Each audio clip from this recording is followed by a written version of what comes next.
Hello dear students, I welcome you all in my YouTube channel. आज की class में हम करेंगे क्लास 10th का सबसे छोटा चैप्टर और सबसे easy chapter, that is power sharing. अब पावर शेयरिंग कौन सी कंट्रीज में होगी, सबसे बड़ी बात ये आती है। तो सबसे पहले हमें ये बात पता होनी चाहिए कि कितने फॉर्म की गवर्नमेंट होती है। तो जो फॉर्म्स ऑफ गवर्नमेंट है, तो बेसिकली दो ही टाइप की होती है। या तो आपकी कंट्री डेमोक्रेटिक होगी या तो नॉन डेमोक्रेटिक होगी। अगर कंट्री डेमोक्रेटिक है तभी वहां पे पावर शेयरिंग होगी, अदरवाइज पावर शेयरिंग नहीं होगी। और जो दूसरा फॉर्म ऑफ गवर्नमेंट है that is non democratic. Non democratic के भी थ्री टाइप्स होते हैं। उसमें जो पहला पार्ट होता है नॉन डेमोक्रेटिक का, दैट इज डिक्टेटरशिप। इसमें क्या होता है, डिक्टेटरशिप में एक ही कैंडिडेट कंट्री पे रूल कर रहा होता है। दूसरा होता है आपका मोनार्की, मोनार्की में किंग रूल होता है। And third one is your aristocracy, aristocracy में रिच पीपल रूल करते हैं। ये क्लास 9th में आप पढ़ के आए हो। तो इस चैप्टर में हमें जो सबसे पहली बात पढ़नी है, यहाँ पे पहले हम दो कंट्री के बारे में पढ़ेंगे। वो है आपकी बेल्जियम और श्रीलंका। तो बेल्जियम एक छोटा सा कंट्री है यूरोप में, जो यूरोप के वेस्ट में लाई करता है। और यहाँ की जो पॉपुलेशन है वो अप्रॉक्स 1 करोड़ है। और Belgium is just like the Indian state Haryana. Belgium में अब क्या है, बेल्जियम का जो एथनिक कंपोजिशन है, एथनिक कंपोजिशन का मतलब ये होता है यहाँ पे रहने वाले लोग यानी सोशल ग्रुप्स।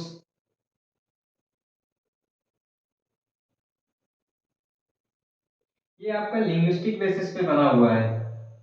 लिंग्विस्टिक बेसिस पे जैसे हमारे कंट्री में स्टेट्स हैं, यानी यहाँ पे लोग कैसे बोलते हैं उस अकॉर्डिंग यहाँ का एथनिक कंपोजिशन डिवाइड किया गया है। तो सबसे पहले तो यहाँ पे जो एथनिक कंपोजिशन की बात करें यहाँ पे बेल्जियम की, तो थ्री टाइप्स के लोग होंगे बेल्जियम में। या तो डच स्पीकिंग होंगे, या तो फ्रेंच स्पीकिंग होंगे, या फिर जर्मन स्पीकिंग होंगे। तो ये जो डच स्पीकिंग होंगे they are in the majority.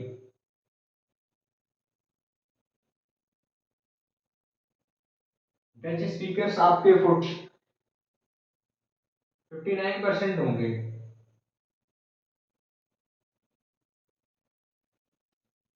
और ये जिस रीजन में रहेंगे उसको हम लोग फ्लेमिश रीजन कहेंगे।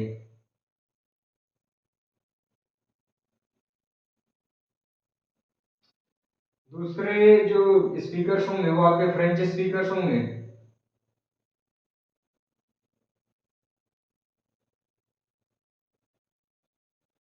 फ्रेंच स्पीकर्स कंट्री में 40% होंगे, but they are rich and powerful.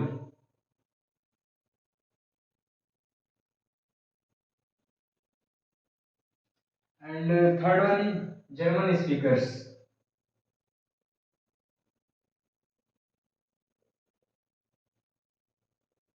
और जर्मन स्पीकर सिर्फ 1% होंगे आपके। और फ्रेंच स्पीकर जिस एरिया में रहेंगे उसको हम लोग वलोनिया रीजन बोलेंगे।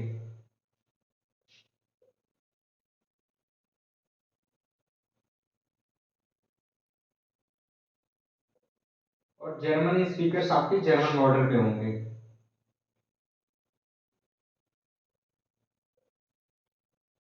एक यहाँ से एमसीक्यू कई बार बोर्ड्स एग्जाम में पूछ लिया जाता है कि बेल्जियम बॉर्डर शेयर कौन कौन सी कंट्रीज के साथ करता है। तो बेल्जियम बॉर्डर शेयर करता है आपका फ्रांस के साथ, नीदरलैंड और लग्जमबर्ग।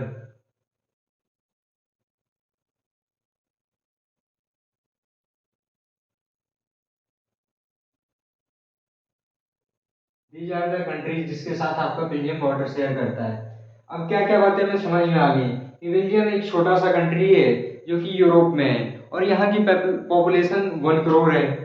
और ये उतना ही है जितना आपका इंडियन स्टेट हरियाणा।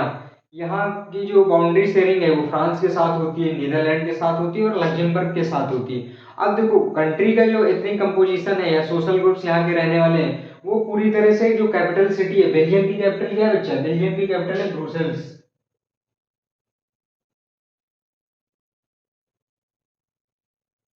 ब्रुसेल्स आपकी बेल्जियम की कैपिटल भी है। और ब्रुसेल्स ही आपका यूरोपियन यूनियन का हेडक्वार्टर है। अब जो कंट्री का एथनिक कंपोजिशन यानी यहाँ के रहने वाले जो सोशल ग्रुप्स हैं, थ्री टाइप्स के social, Dutch speaker, French speaker और जर्मन स्पीकर्स। डच 59% है, they are in the majority. Country में मेजोरिटी में कौन है, डच स्पीकर्स। और ये जिस रीजन में रहते हैं उसको हम फ्लेमिश रीजन कहते हैं। दूसरे नंबर पे आते हैं आपके French speakers that are 40%, they are rich and powerful, और ये जिस रीजन में रहते हैं उसको हम वोलोनिया रीजन कहते हैं। और rest 1% are German speakers and they live in the area of German border. But the ethnic composition of capital city Brussels is totally different from the ethnic composition of country। अब जब बात करें Brussels की ethnic composition की, तो जो Brussels है वहां पे जो मेजोरिटी में है वो आपके फ्रेंच स्पीकर्स होंगे।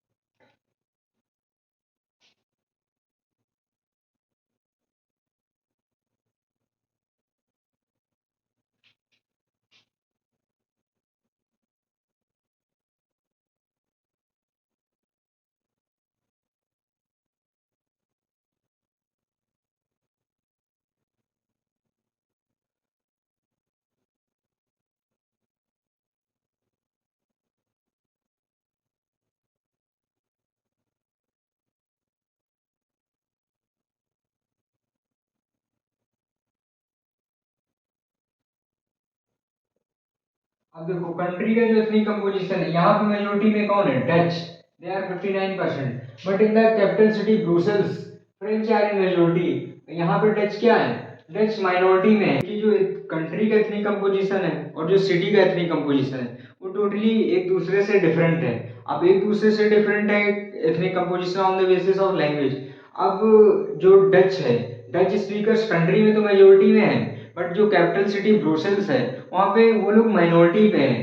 And in the capital city Brussels French speakers are in majority and for the entire country they are also rich and powerful. तो यहाँ पे कॉन्फ्लिक्ट जो स्टार्ट हो जाता है मनी वर्सेस पावर का। अब यहाँ की कंट्री कैसे, यहाँ की जो गवर्नमेंट है कैसे इस चीज को सॉल्व करती है या इस मैटर को रिजॉल्व करती है। अब बात ये है कि मैटर सॉल्व करना पड़ेगा, क्योंकि नहीं तो कंट्री में सिविल वॉर जैसी सिचुएशन बन जाएगी। अब सिविल वॉर क्या होता है, सिविल वॉर उसको कहते हैं जब कंट्री के अंदर ही कॉन्फ्लिक्ट होना स्टार्ट हो जाता है। तो जो बेल्जियम की गवर्नमेंट है उसने क्या किया, जो 1970 से 1993 का टाइम पीरियड था, अपना कॉन्स्टिट्यूशन 4 बार अमेंडमेंट किया। वहां पे कॉन्स्टिट्यूशन को अमेंड करने के बाद उन्होंने 4 प्रोविजंस निकाले। जो पहला प्रोविजन था वो ये था कि जो फ्रेंच स्पीकर्स और डच स्पीकर मिनिस्टर्स हैं वो सेंट्रल मिनिस्ट्री में या यूनियन गवर्नमेंट में क्या होंगे, इक्वल होंगे। अगर 10 मिनिस्टर आपके डच हैं, 10 ही आपके फ्रेंच स्पीकर्स होंगे। ये उन्होंने क्या किया था, number of French speaking and Dutch speaking minister should be equal.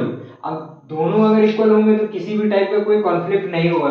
They are treating everyone equal. अब इक्वल ट्रीट कर रहे हैं तो किसी भी टाइप का कोई कॉन्फ्लिक्ट बचा नहीं। एकोमोडेशन का मतलब ये होता है कि सभी को इक्वल राइट्स दे देना, providing equal rights to everyone. अब दूसरा जो उन्होंने प्रोविजन निकाला, यहाँ पे क्या है, मेन चीज आपको क्या याद रखनी है कि Dutch speaking and French speaking minister should be equal. और दूसरा प्रोविजन ये था कि जो स्टेट गवर्नमेंट है वो सेंट्रल गवर्नमेंट की सबऑर्डिनेट नहीं होगी। सबऑर्डिनेट नहीं होगी मतलब कि स्टेट गवर्नमेंट को सेंट्रल गवर्नमेंट के इशारे पे काम नहीं करना। उनका खुद का लेजिस्लेशन होगा, खुद का एग्जीक्यूटिव होगा, खुद का जुडिशरी होगा। मतलब वो अपने लिए लॉज बना सकते हैं, इम्प्लीमेंट कर सकते हैं, और जिस अकॉर्डिंग उनको अपनी गवर्नमेंट रन करनी है स्टेट में वो उस अकॉर्डिंग रन कर सकते हैं। ऐसा नहीं कि स्टेट गवर्नमेंट को सेंट्रल गवर्नमेंट के अकॉर्डिंग चलना है। State government will not be subordinate to the central government. और जो तीसरी बात थी, अब कंट्री का एथनिक कंपोजिशन और कैपिटल सिटी ब्रुसेल्स का एथनिक कंपोजिशन टोटली डिफरेंट है।